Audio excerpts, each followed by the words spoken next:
Assalamualaikum warahmatullahi wabarakatuh. Kembali lagi bersama saya Shantika Kirani Octavia dengan NIM 3 digit akhir 168.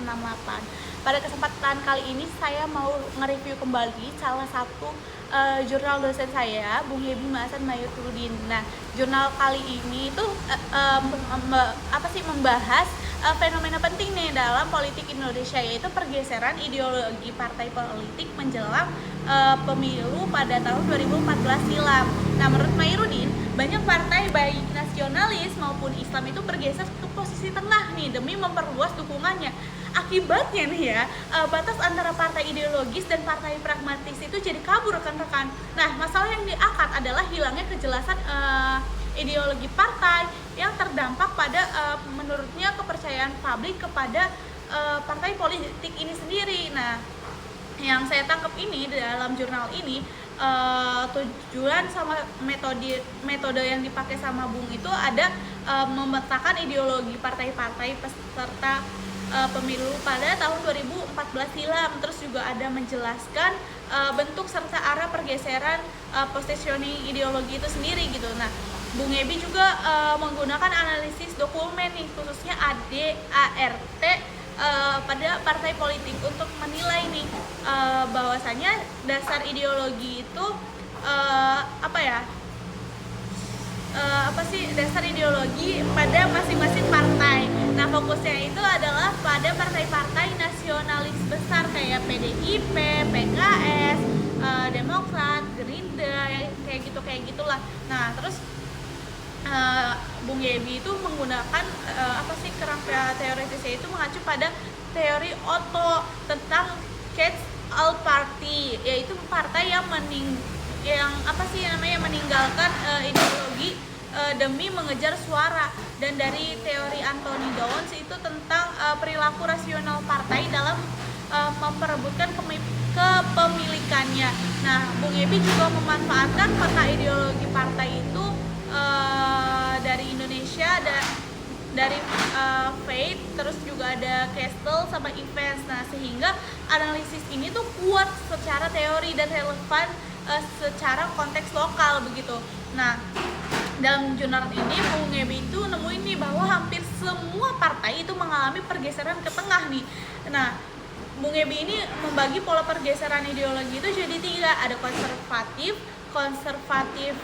progresif, sama ekstremis. Nah, konservatif ini adalah bertahan pada ideologi awal, yaitu nyaris tidak ada partai yang murni. Nah, di sini nih.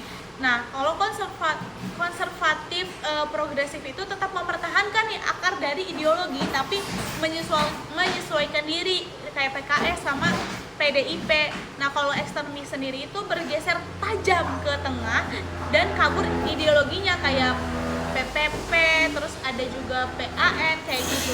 Nah, akibatnya diferensi ideologis antar partai ini menurun teman-teman. Sementara nih ya, pragmatisnya itu kayak ningkat gitu. Nah, partai ini jadi mirip satu sama lain gitu loh. Kenapa?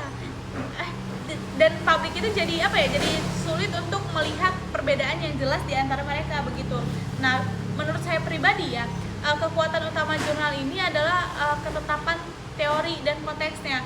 Nah, Bung Yebi ini sangat-sangat berhasil menghubungkan teori partai klasik dengan realitis politik Indonesia. Namun ada keterbatasan analisisnya itu kayak masih bersifat deskriptif kalau menurut saya ya, dan belum banyak membahas faktor penyebab di balik pergeseran ideologinya ini sendiri, seperti kepemimpinan atau tekanan polarisasi. Selain itu, suara pemilih juga belum banyak diteliti. Padahal itu penting untuk memahami dampak pergeseran ideologi terhadap legitimasi partai. Nah, menurut aku secara keseluruhan Bung Yebi ini sangat banget berhasil menunjukkan bahwa partai politik di Indonesia ini cenderung menjadi partai tanpa ideologi yang jelas atau catch all party. Fenomena ini ngebuat politik itu semakin pragmatis teman-teman, dan beresiko menurunkan kualitas demokrasi khususnya di Indonesia kayak gitu. Nah, penelitian itu sangat relevan sama zaman sekarang karena gejalanya itu masih terasa sampai sekarang, sampai detik ini, ketika banyak partai ini lebih fokus pada strategi strategi sama ideologi yang mereka usung kayak gitu. Mungkin sekian aja sih review singkat dari aku, kurang lebihnya mohon maaf. Wassalamualaikum warahmatullahi